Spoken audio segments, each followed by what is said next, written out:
Euzu billahi mineşşeytanirracim. Bismillahirrahmanirrahim. Elhamdülillahi rabbil alamin. Vessalatu vesselamu ala nebiyyina Muhammed ve ala alihi ve ashabihi ecmaîn. Amma ba'd. Esselamu aleyküm ve rahmetullahi ve berekatuh. Bəli, değerli dinleyiciler. Ashab-ül Kəhf qissəsi adlı dersimizin ikinci hissəsində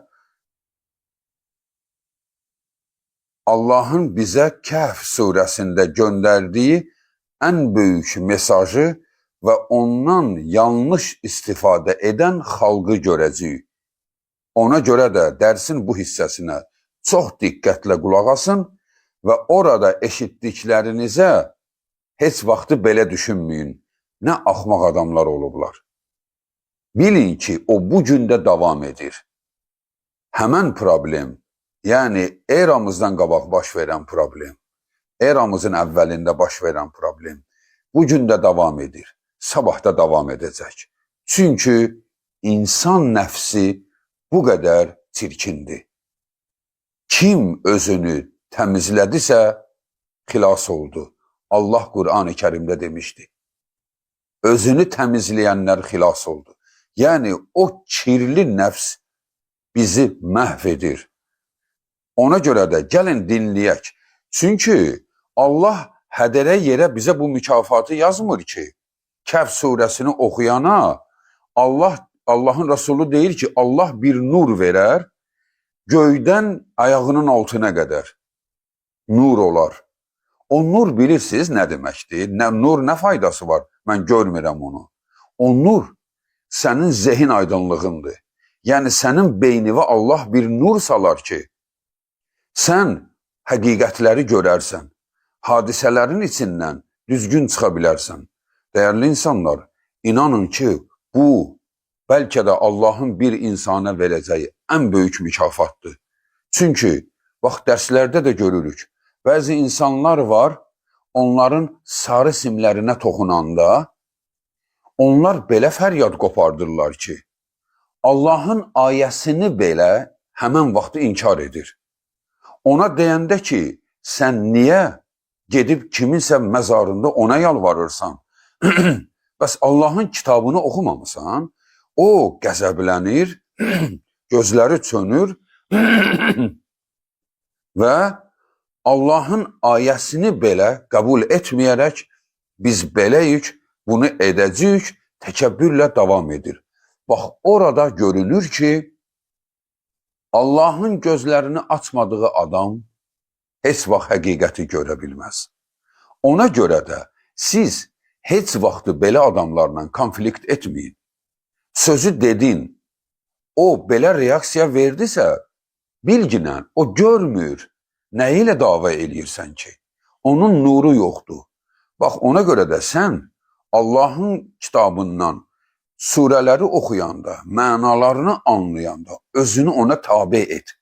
Mənim atam belə edib, babam belə edib. Biz buna öyrəşmişik. Heç vaxt deməyin, dəyərli insanlar, deməyin o sözü. Və nə qədər deyərlər, biz Allahı və onun rəsulunu və onun sahabələrini və onun əhl-i beytini sevən insanlarıq. Bizim onlara sayğısızlığımız mümkün belə deyil. Bizim imanımız əlimizdən gedər, əgər belə olsa. Amma bir söz deyiləndə hökmən belə düşünməyin. Bu niyə belə dedi? Bizim üçün ən önəmli olan Allahdır. Ondan başqa heç bir sayğı Allahın önünə bizim üçün kəsə bilməz. Ona görə də dəyərli insanlar, görün nə hadisə baş verir.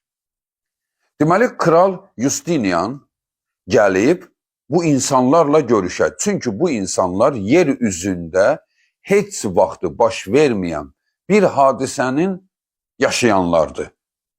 309 il yatıb oyanıblar və insanlara da agah oldu ki, bunlardır. Və bunu bilən xalqlara Roma'da da, Roma parçalansa da, Bizantiya olsa da artıq yəni böyük bir imperiyadır.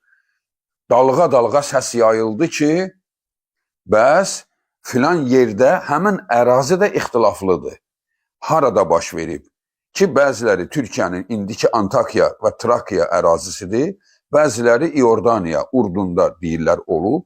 Yəni, bu iki yer daha ciddidir. Çünki, bəli, bu Yunanlarda, Yunan hakimiyyətində, Roma hakimiyyətində baş verib. Və kralın da adından da və özündən də görünür. Bunlar kimlərdir? Justinian. Artıq bunlar, xəbərlər yayılır dalğa-dalğa, insanlar eşidirlər ki, Allahın 300 il yatızdırdığı insanlar oyanıblar, onlarla görüşmək lazımdır. Və insanlar ora yavaş-yavaş axın gəlirlər. İndi kral da buradadır. Və kralın vəzirləri də hadisələri görür. Axı vəzirlər özlərinə görə ayıq, ağıllı, gələcəyi görən insanlar olur. Baxın, Allah necə böyük bir möcüzə göstərib ki, ey insanlar, ibrət alın, tərbiyələnin, özünüzü düzəldin, sizi oyadacağım ha. Bax, bunlar yatdı, 300 il keçdi, amma bunlardan soruşanda bunlar deyir ki, biz bir neçə saat yatmışıq. Hətta az yatmışıq, çünki gecəni gec gəlmişdik. İndi də gün çıxıb səhərdir. Yəni, biz biraz yatmışıq. Belə, saatımızla desək, 1-2 saat yatmışıq. 2 saat, 3 saat. Oysa onlar 3 əsir yatıblar. Subhanallah. Bu nə böyük bir möcüzə. Amma insanların bundan çıxartdığı nəticəyə bir baxın. Qarşınızdakı surənin oxuyun. Kəhf surəsi 21-ci ayəni. Allah orada qeyd edir. Bax, biz beləcə onlara göstərdik ki, Allahın vədi haqdır. Yəni, sizi öldükdən sonra sizin üçün bir gün belə keçməyəcək. Sizi oyadacağım. Siz oyananda belə biləcəksiniz. Mən bir gündə ölmüşəm. 1 saatda ölmüşəm. 2 saatda ölmüşəm. Bir gündən yuxarı düşünən adam yoxdur, olmayacaq. Bax, bu hikmətdən ibrət götürmək əvəzinə görün kralın vəzirləri ona nə təklif edir. Onlardan biri deyir, فَقَالُوا بُنُوا عَلَيْهِمْ بُنْيَانَا. Gəlin, biz bunların yatdığı yerdə binalar tikək. Niyə? Deyir, çünki, bax, ticarət naziri bunu təklif eləyir. Deyir, çünki bura artıq xəbərlər gəlir ki, el, oba insanlar gəlir. Gəlin, biz burada otaqlar, kiçik otaqlar tikək. Onlar burada qalarlar, biz pul qazanarıq. Pul qazanarıq. Digəri deyir, burada yeməkxanalar da tikək. Gələn burada öz gətirdiyi azuqası bitər, bizdən alar. Bundan da qazanarıq. Biri deyir, geyim sataq. Biri deyir, su paylayaq burada. Bax, hərə bir biznes qurur və onlardan biri də deyir ki, لَنَتَّخِذَنَّ عَلَيْهِمْ مَسْجِدًا. Gəlin, burada bir məscid də tikək. Elə bil din lideri. Belə, bizdə din baxıcıları kimi. Yəni ki, elə bilginən ki, bizdəki bu Qafqaz Ruhani İdarəsinin başçısı kimi. Yəni, hərə özü üçün çalışır. Bu özü üçün çalışır ki, yox, məscid tikək, orada kassa qoyaq, pul atsınlar. Biri deyir, restoran tikək, yeməkdən pul qazanaq. Biri deyir ki, geyim yerləri açaq, bunlardan geyimlər, axır gələn geyim alar, hədiyyə alar, geri qaydanda. Bax, beləcə biz buradan zənginləşərik. Təkliflər bir-birinin üstünə gəlir. Bax, bəzi nadanlar, bəzi cahillər də deyir ki, hə, bax, ayədə onlar dedilər ki, biz onların üstündə məscid tikək. Məgər onların bu sözü deməsi haqlı idilar ki, ondan qabaqdakılar nə demişdi? Biri deyirdi, restoran tikək, biri deyirdi, yataqxana tikək. Hərə bir söz. Hansı haqlı idi ki? Sadəcə olaraq ayədə keçir ki, onlardan qələbə çalan. Deməli, kral dedi ki, məscid tikək. Hələ kralın da məscid tikək deməsi onun haqlı olduğunu göstərmir. Çünki kralın özü bütpərəst xristiyan idi artıq. Çünki İsa Allahın oğludur deyənlər idi. ikonaya ibadət edənlər idi. Artıq Justinian ikonaya ibadət edirdi. Kilsədə onlar bir-birlərinə xaç suyu səpirdilər. Yəni artıq onlar da müşrik idi. Yəni bu təklifləri baxıb da məzarlıqda məscid tikən nadan cahillər bilsinlər ki, bu ayəni oxumaqla kifayət etmir. Hələ get başqa ayaları oxu, gör nə qədər Allah bu işləri görənləri cəhənnəmlə təhdid edir. Xülasə, deməli, dəyərli insanlar, baxın, mesajlardan biri budur. Allah bizə xəbər çatdırır. Ey insanlar, mən sizə cənnətin yolunu göstərəcək, cəhənnəmdən uzaqlaşdıracaq yollar göstərirəm. Siz isə onun içindən də bir biznes çıxardırsınız. Haçan düzələcəksiniz? Allah bizə hər həftə oxutdurur ki, bundan ibrət götürün. Bu bizim dini liderimizdir, Şeyxülislamdır, bu şeyxdir, bu alimdir, bu müctehiddir deyib aldanmayın. Milyonlarla İran xalqını İranın müctehidləri aldadır. Milyonlarla bizim xalqımızı bizim dini liderlər aldadır, mollalar aldadır. Yəni bu liderdir deyə aldanmayın, Allahın kitabını oxuyun, görün nə göstərirsə onunla gedin. Onlar hamı öz maraqları üçün əlləşir. Baxın, İmam Rıza, Allah ona rəhmət eyləsin, Allahın Rəsulunun gözəl nəvələrindən və gözəl də insan olmuş birisi dünyasını İranda dəyişib. Yəni Xorasanda dünyasını dəyişib. Orada vəzifədə olub o. Ora döyüşə gəlməmişdi, orada şəhid edilməyib. Ora gəlmişdi, vali idi, Xorasan valisi. Xorasan valisi ikən Farslar onu zəhərlədilər və öldürdülər. Və şəri də atdılar hakimiyyətin üstünə. Görün, indi nə edirlər sonra? Nə üçün bunu edirlər? Çaxnaşmanı yaradıb, özlərinə məxsus bir inancı dəstəkləmək üçün. Ki, yəni yavaş-yavaş ərəb yox, Farsın bir ideologiyasını yaşayaq. Bunun altında ən liderini belə zəhərləyəcək qədər rəzil xalq.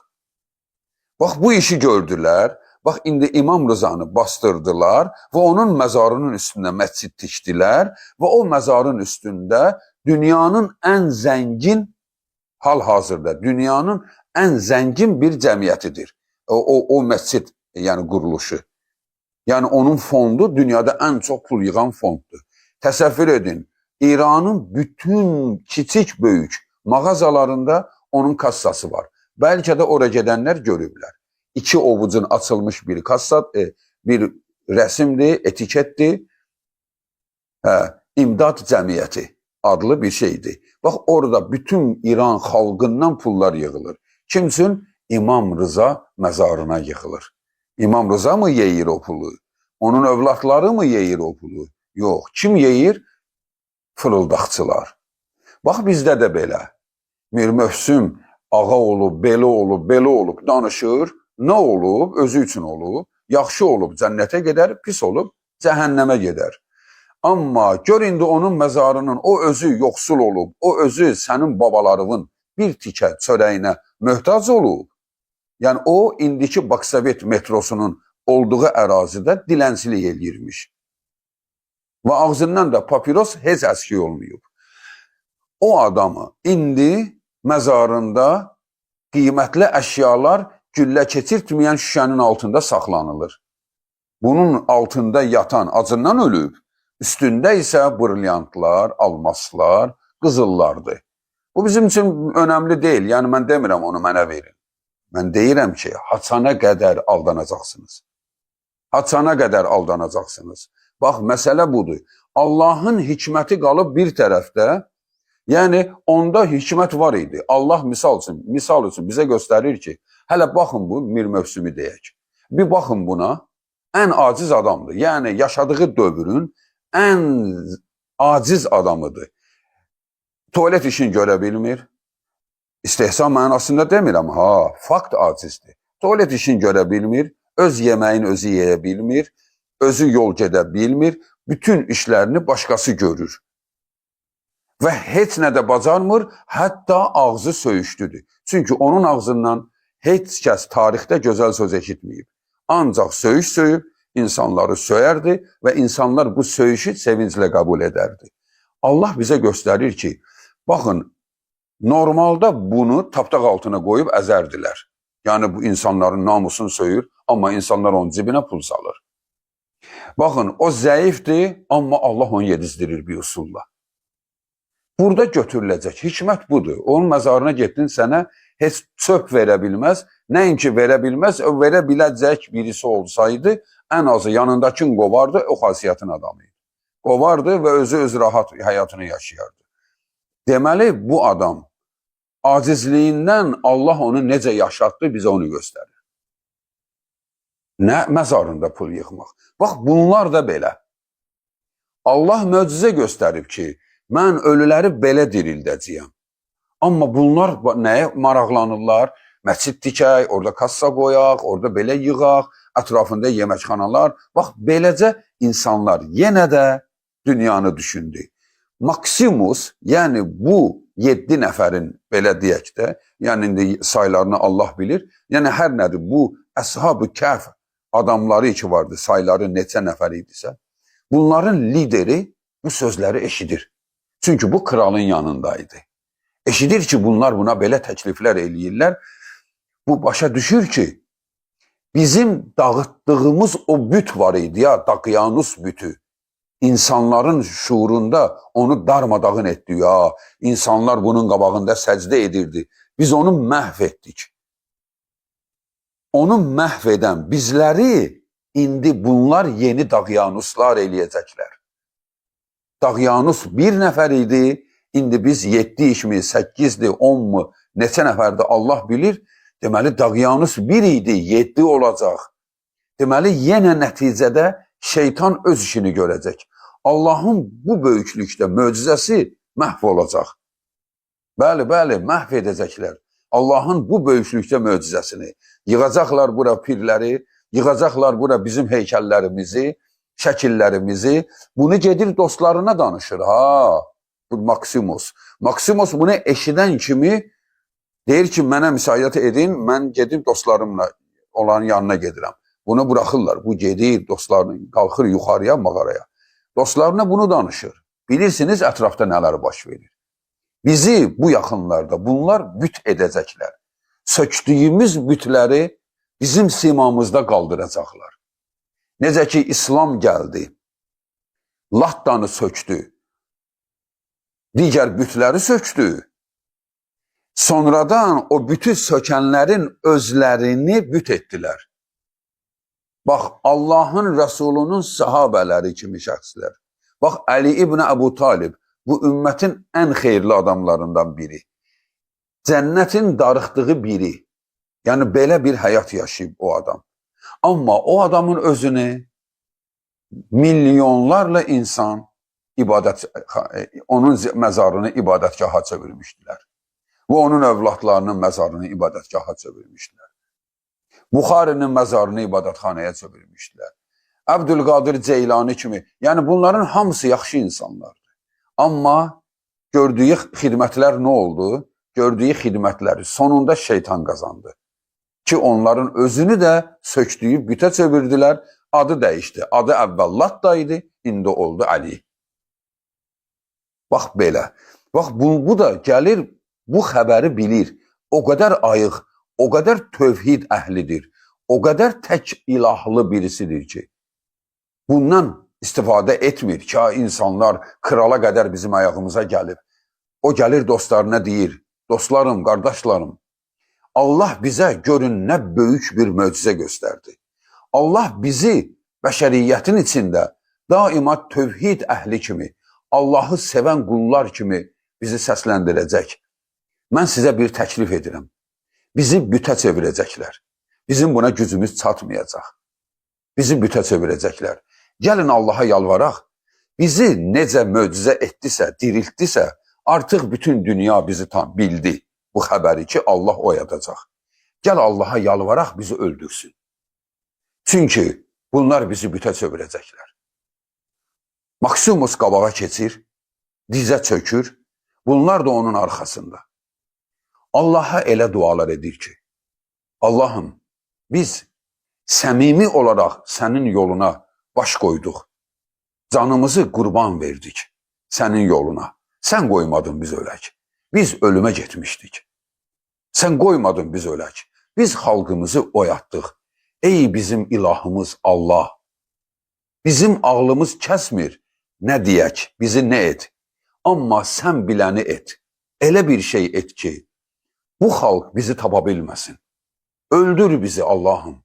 Öldür bizi. Amma bizi sənə şərik qoşacaq birilərinin heykəlləri, bütxanaları etmə ey Rəbbimiz.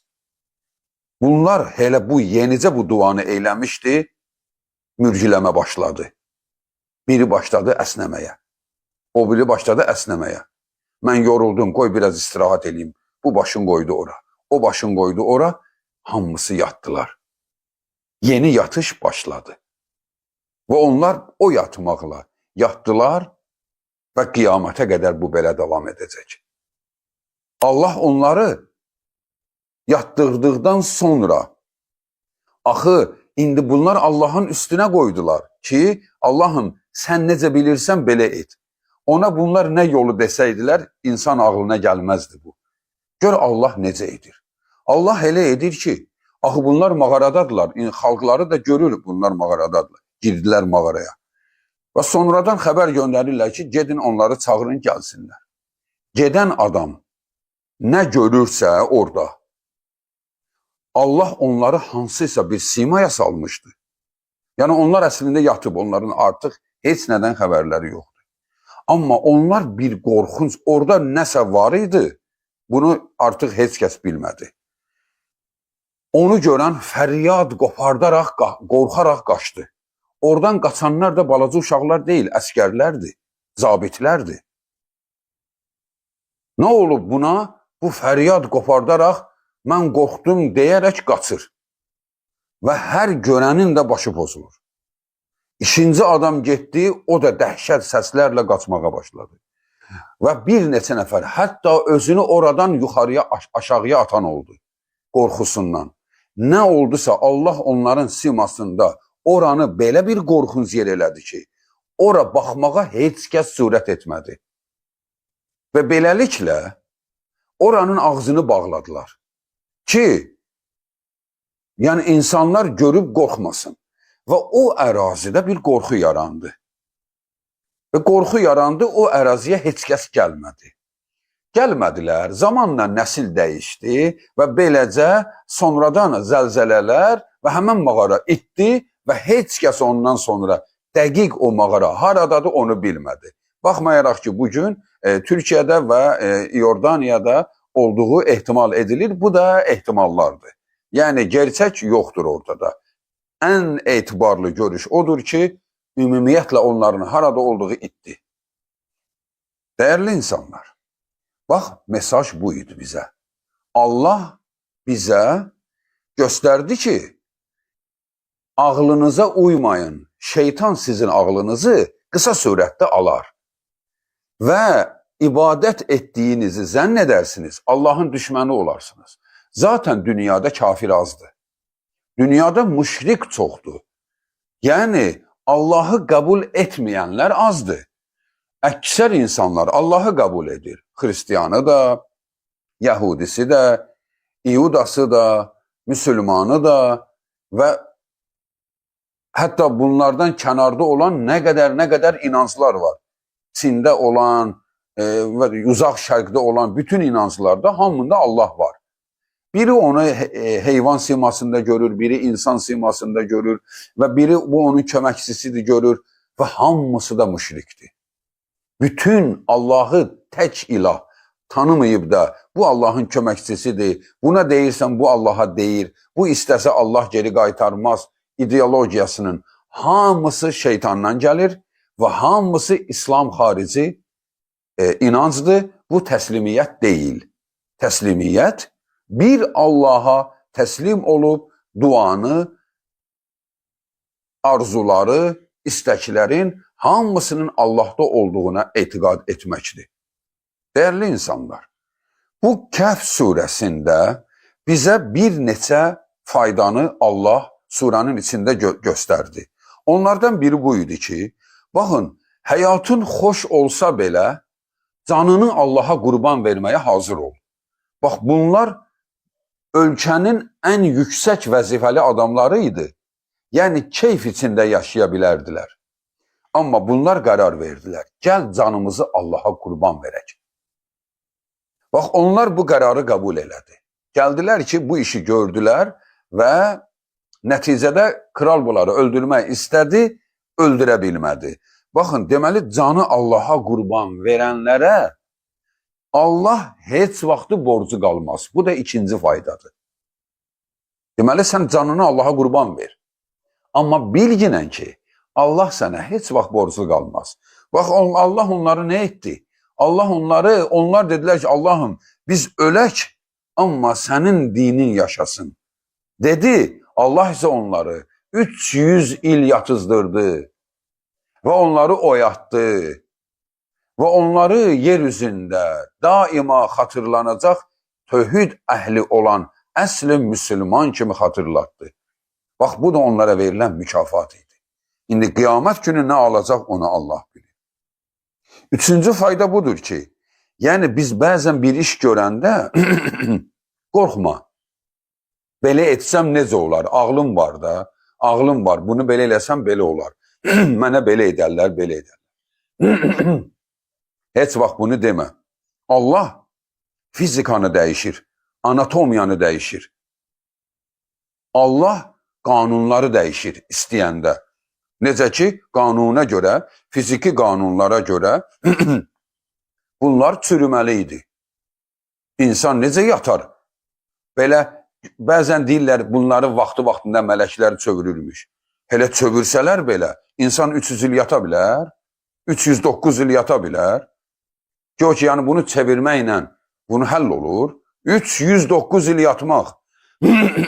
İnsan anatomiyası var. İnsan mədəsi var, bağırsağı var. Buraya yemək getməlidir. Nə qədər yatır yatsın. İnsan bir ay oruç tutur, ondan sonra bir ay mədə, bağırsaqlar özünü genişləndirmək üçün nə qədər xidmət göstərir. Deməli, Allah fizikanı, anatomiyanı, elmi dəyişir. Sən Allah üçün bir şeylər gör. Burada faydadan biri də budur ki, tövhid, yəni Allahın göndərdiyi din heç vaxtı uzun müddət qalmır, tez sıradan çıxır. Ona görə də, baxın, bu günləri bizə Allah xalqımıza əsl İslamı yaşamaq elmini göndərib. Var bugün. İçimizdə Allahın əsl dinini yayan insanlar var. Baxın, bu qısa müddət olur. Bu həmişə olmur. Çünki bu başlayan kimi hələ ikinci nəsil başlayır körlamaya. Hələ belə olacaq. İsa aleyhissalamın tələbələri 11 həvarisi, yəni 12 idi, biri xəyanət elədi. Yəni 11 həvarisi dəvətə başladılar. Getdilər, dəvət elədilər insanları İsa'nın gətirdiyi dinə. Bilirsiniz nəyə dəvət elədilər? Onlar İsa'dan sonrakılar idi. Yəni İsa'nın yanında tərbiyə alanlar. Kimi çağırdılarsa, hər gələn dedi ki, bu Yuhanna'nın kitabıdır. Yuhanna'ya heykəl qoydular. Biri İudeya'ya heykəl qoydu. Biri Matta'ya heykəl qoydu. Bax, Həzrəti İsa'nın bütün tələbələri büt oldu. Bütün tələbələri. Bircə bu İslamda gecişib. Bircə İslamda sahabələr o qədər güclü oldu ki, onlar qoymadılar, onların dönəmində şirk olsun. Tabeinlər də güclü idi. Ondan sonra yavaş-yavaş bidətlər, şirklər dinə daxil oldu. Biri namazın formasını dəyişdi, biri namaz qılanda qabağına torpaqdan düzəltdirilmiş bir şey qoyur və ona deyirsən bu nədir? Deyir ki, Həzrət Hüseynin torpağı. Həzrət Hüseyn nə qədər hörmətlidir, heç onu sən bilmirsən, onu bilənlər bilir. Bu hörmətin bundan nə əlaqəsi var? Sən namaz qılırsan, qabağına büt qoyursan və ona səcdə edirsən. Sonra deyirsən, yox, bu büt deyil. Hələ bir oxu tarixi, oxu bir ədəbiyyatı. Gör, qədim bütpərəstlər deyirdilər, biz bütə ibadət edirik. Onlar da belə deyirdi. Biz bunlara ibadət etmirik ki. Bunlar Allahın hörmətli adamlarıdır. Əz-Zümər surəsi 3-cü ayə. Açın bir baxın. Ki, yəni bunlar da Allahın hörmətli adamlarıdır. Sözü kimi onlara hörmət etdiyini zənn edirdi. Hele ayənin ardında Allah deyir, Allah yalancı və kafirləri hidayət etməz. Deməli, aldanma, tövhid tez korlanır. Allah birdir, bizə bəs edir, bütün dualarımız, bütün ibadətlərimiz, qurbanlarımız, oruclarımız, nəzirlərimiz, sədaqalarımız yalnız Allah üçün olmalıdır. Allah'tan qeyri işə girdisə şirk vardır. Şirk də bu deməkdir, şərik. Allahın isə şəriki yoxdur. Deməli, burada dördüncü fayda bu idi ki, tövhid tez korlanır, ayıq olun, qoymayın korlansın. Və bir də fayda budur ki, dindən istifadə edənlər hele dini bilənlərdir. Hansı isə əyyaş gəlib sənə bir söz danışsa dindən, sən heç ona qulaq asarsan, asmazsan. Amma hansıysa bir saqqalı var, əmmaməsi var başında, əba geyib, özünü bir ruhani kimi aparır, odur dini korlayan. Yəni o simada olan, o geyimdə olan adamlardır. Demirəm ha, o geyim qadağandır. Yəni o formada gəlib aldadırlar. Yəni hər dindar simasında olana aldanmayın. İlla ki bu günlərdə suallardan çox görünür. Sosial şəbəkələrdə bir qadın dindən danışır. Baxırsan ki, yəni ki, bu insan, aman Allahım, yəni necə olur ki, insan buna qulaq asır? Bu adam özündən söz danışır. Nə orijinal mətni oxuya bilir, nə orijinal mətndən bir ciddi dəlil gətirir. Ağlını qoyub ortaya, necə ola bilər ki, belə olsun, necə ola bilər belə olsun, necə ola bilərə gəldikdə, o zaman İslamdakı hər nə inkar olunmalıdır qanunla. Çünki necə ola bilər, mələk var, bizim əməllərimizi yazır. Elə şey olar. Nə bilim, ölümdən sonra cənnət var, orada gözəl bir həyat var. Belə şey olar. Əlbəttə bunların hamısı necə o? Belə şey ola bilərdi. Amma buna iman gətirmək lazımdır. Ona görə də, yəni belə nadan, belə cahil insanları dinləməyin. Tam etibar etdiyini, yəni sənə ayə oxuyur, ayənin şərhini oxuyur və ayənin şərhini də təfsir edərkən sahabələrdən və İslamda qoyulmuş qaydalardan qırağa çıxmır. Budur İslamın əsas qaynaqları. Belə dəyərli insanlar, Allahın kitabını çox oxuyaq və oxuduqca Allaha dualar edək ki, Allah bizə oradakı həqiqətləri göstərsin. Vəssalamu aleykum və rəhmətullahi və bərəkatuhu.